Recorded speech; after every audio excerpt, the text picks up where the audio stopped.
మనోజ్, నువ్వు నా బిడ్డవి. లక్ష్మీ ప్రసన్న, విష్ణువర్ధన్ బాబు, మనోజ్ కుమార్. నిన్ను ఎలా పెంచానురా నేను? అందరికంటే నిన్నే గారాభంగా పెంచానురా. నీకే ఎక్కువ ఖర్చు పెట్టి చదివించాలని ప్రయత్నం చేశానురా. నువ్వు ఏది అడిగినా నేను నీకు ఇచ్చానురా. కానీ ఈ రోజున నువ్వు చేస్తున్న పని బిడ్డల గుండెల మీద తంతారంటారే, అలా తన్నేవరా. మనసు ఆవేదనతో కింగిపోతుందిరా. నేను మీ అమ్మ ఏడ్చుకుంటున్నావురా. జర్నలిజం ఉన్నది లేనిది, లేనిది ఉన్నట్టు రాస్తున్నారా. నువ్వు నన్ను కొట్టడం ఏంట్రా? నా బిడ్డ నన్ను తాకలా. ఇద్దరం ఘర్షణ పడ్డాం కొన్ని కారణాల వల్ల. ప్రతి ఫ్యామిలీలోనూ ఉంటాయిరా ఇవి. లేనివాడు ఎవరైనా ఉంటే ప్రపంచంలో ఒకరున్నారేమో, 1% ఉంటుందేమో. అటువంటి వాళ్ళ ఇంటికి వెళ్ళి కాళ్ళు గడిగి నిద్ర పూసుకోవచ్చు. భారత భాగవత రామాయణాలు చూసావు కదరా. ఏమిటిది? మీ అమ్మ ఎంత కుమిలిపోతుంది ఈ రోజున హాస్పిటల్ చేరింది. నీ వల్ల హాస్పిటల్ చేరుతాను. చూడు మనోజ్, నీకు అన్నీ ఇచ్చినా ఈ రోజున నువ్వు నా గుండెల మీద తనడమే కాకుండా అపకీర్తి తీసుకొచ్చావు. ఏదేదో రాశావు, ఏదేదో చెప్తున్నావు.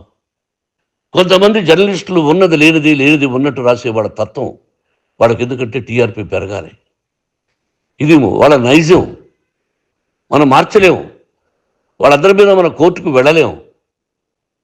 వాక్ స్వాతంత్రం అంటారు, ప్రజాస్వామ్యం అంటారు. ప్రజాస్వామ్యంలో కూడా కొన్ని హద్దులు ఉన్నాయి.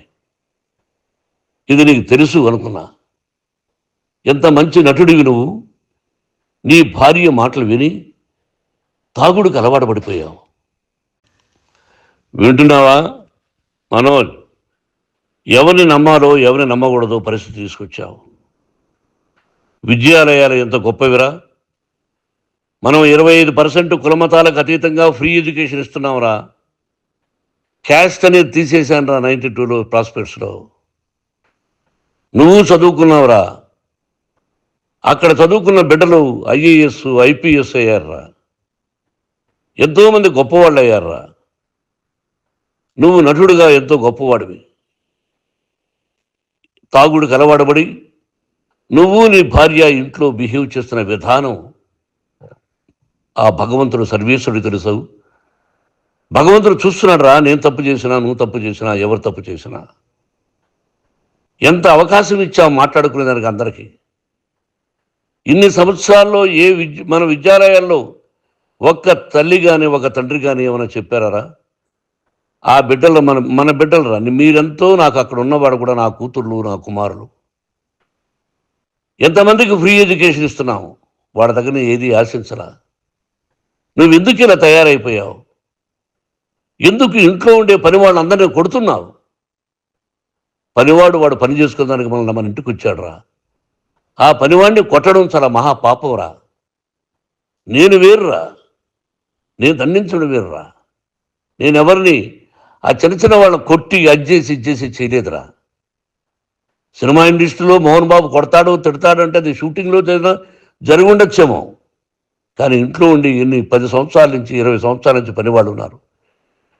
నేను ఇంట్లో లేని సమయంలో వాళ్ళందరినీ కొట్టి వాళ్ళ ఫోన్ లాక్కొని ఒకడైతే చచ్చిపోవాలి. వాడు పోలీస్ కంప్లైంట్ ఇచ్చి ఉండొచ్చు. నేను వద్దు అని వాడిని బతిమాలాడు. పోలీస్ కంప్లైంట్ కూడా ఇవ్వలా. ఇంకైనా నువ్వు నీ భార్య మారి బయట ఉండండి రా అన్నాను నేను. లేదు డాడీ, తప్పు చేయలేని ఒకసారి వచ్చావు, మళ్ళీ తప్పు చేశావు, మళ్ళీ వెళ్ళావు, మళ్ళీ ఈసారి తప్పు చేయనన్నావు. ఏమండి వీడు తప్పు చేయడం అని మీ అమ్మ చెప్పింది. ఇంట్లో పెట్టుకున్నా. మళ్ళీ నువ్వు చేస్తున్నది, ప్రతిరోజు నువ్వు తాగుతున్న విధానం నీకే తెలుసు. ఇది ప్రజలు నమ్ముతారా లేదా అనవసరం నాకు. నేను నీకు చెప్తున్నా, ఇంతటితో ఫుల్ స్టాప్ పెట్టాలి. 3 రోజుల నుంచి రకరకాలుగా రాస్తున్నప్పుడు నా మనసు ఆవేదనతో ఉంది. మళ్ళీ చెప్తున్నా, Mohan Babu university is greater than temples. Greater than temples. బిడ్డలను కాలేజీలో చేర్చుకునే ముందు చెప్తారు, అన్నయ్య ఎంత ఉంది యూనివర్సిటీ రూల్స్, ఇది మా పద్ధతి, మీకు ఇష్టమైతే చేర్చండి. గవర్నమెంట్ బిడ్డలను గవర్నమెంట్ ఏమిస్తుందో ఇంత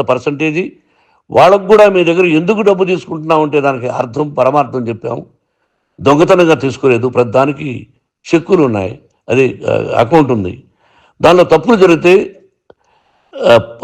డిపార్ట్మెంట్ ఉంది, కాలేజీలో ఇంకేమైనా తప్పు జరిగితే గవర్నమెంట్ ఉంది.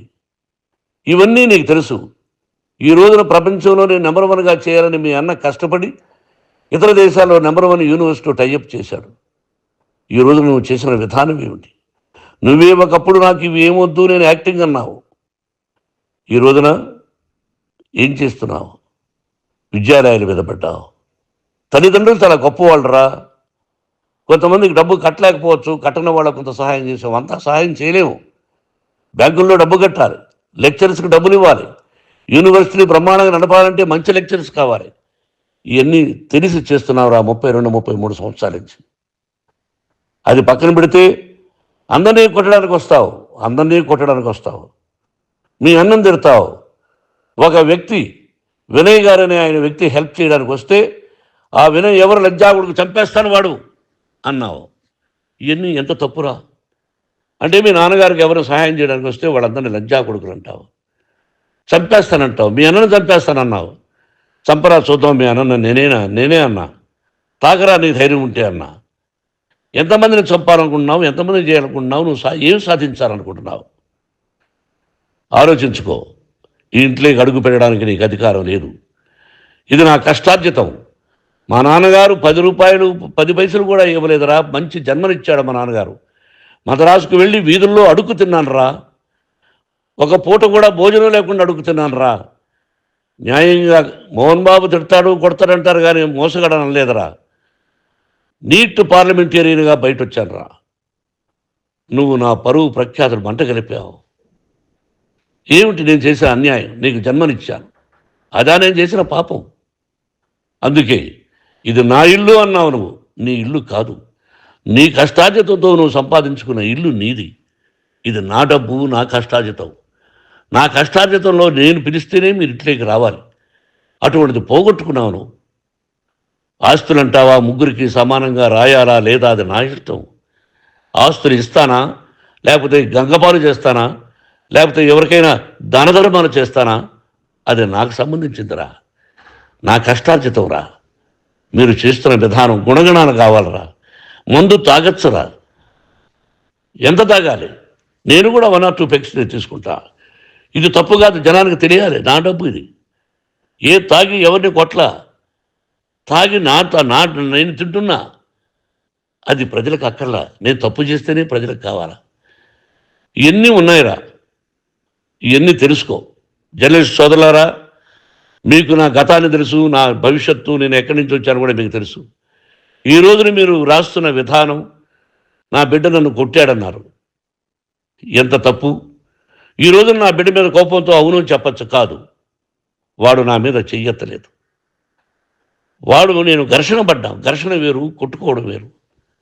గాయాలతో హాస్పిటల్కి వచ్చి కుంటుకుంటుగా నడిచాడు. మళ్ళీ ఏమని పోలీస్ స్టేషన్కి వెళ్ళి చెప్పాడు. ఎవరో 2 ఉన్నారు, వాళ్ళిద్దరూ నా మీద దాడి చేశారన్నాడు. నా ఇంట్లో పనిచేస్తున్న వ్యక్తుల గురించి పోలీస్ స్టేషన్కి వెళ్ళి చెప్పవలసిన అవసరం అతనికి లేదు, హక్కు లేదు. పోలీస్ డిపార్ట్మెంట్ కూడా తెలుసుకోవాల్సిన విషయం. నా ఇంట్లో ఉండే వర్కర్స్ మీద నేను కంప్లైంట్ ఇవ్వాలి. నువ్వు పర్మిషన్ లేకుండా నా ఇంట్లోకి నువ్వు చొరబడి ఈ ఇల్లు నాదంటూ ఇంట్లో పనిచేస్తున్న వర్కర్స్ మీద కంప్లైంట్ ఇచ్చావు. అది ఎంతవరకు పోలీసు న్యాయమో రూల్సో చూద్దాం. పోలీస్ డిపార్ట్మెంట్ ఇంటికి వచ్చింది. వాళ్ళకి రాశాను ఉత్తరం, అయ్యా నేను సీనియర్ సిటిజన్ని, నాకు రక్షణ లేకుండా ఉంది, నా బిడ్డ వల్ల నా ఇంట్లో నుంచి నా బిడ్డను పంపించేసి ఇది నా ఇల్లని. వాళ్ళు నాకు సమాధానం ఇవ్వలేదు. ఇవ్వకపోగా ఎవరిని పట్టించుకోలేదు. ఇప్పుడు పోలీసు వాళ్ళు వచ్చి ఏమండి రూల్స్ ప్రకారం నా బిడ్డ ఇంటికి రాకూడదంటే మాకు హయ్యర్ అథారిటీ వాళ్ళు ఫోన్ చేశారు, మీరు ఎవరిని స్టాప్ చేయొద్దండి, బయట నుంచి ఎవరైనా వస్తే వాళ్ళని స్టాప్ చేయండి అన్నారు. 2 రోజుల నుంచి 10 మంది 20 మంది వస్తున్నారు. వాళ్ళు అలా చూస్తూ నిలబడ్డారు. వాళ్ళు ఫోటోలు తీసుకున్నారు, వాళ్ళ మీద మళ్ళీ వదిలేస్తున్నారు. ఎవరిని నిందించాలి? But I give respect to the police department.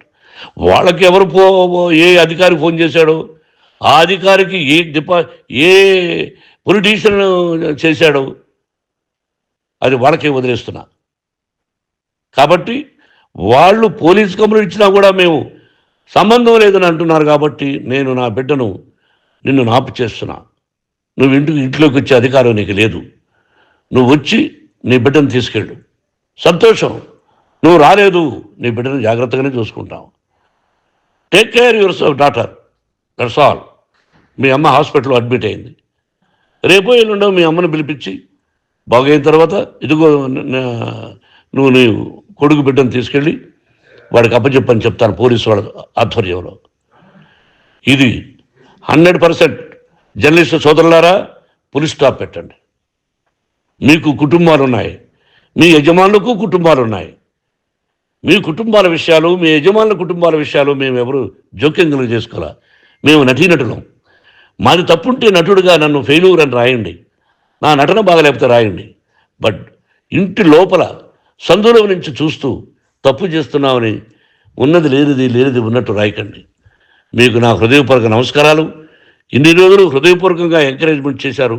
ఆ ఎంకరేజ్మెంట్కు నమస్కారం చేసుకుంటూ I love you all. I love you police department. మీరు న్యాయంగా ధర్మంగా నడుచుకోండి, ఎవరికి తొత్తుల్లాగా ఉండొద్దండి అని మనవి చేసుకుంటూ నేను సెలవు తీసుకుంటాను. Thank you very much for all the journalist. ఇక్కడ పులి స్టాప్ పెట్టండి. Thank you very much.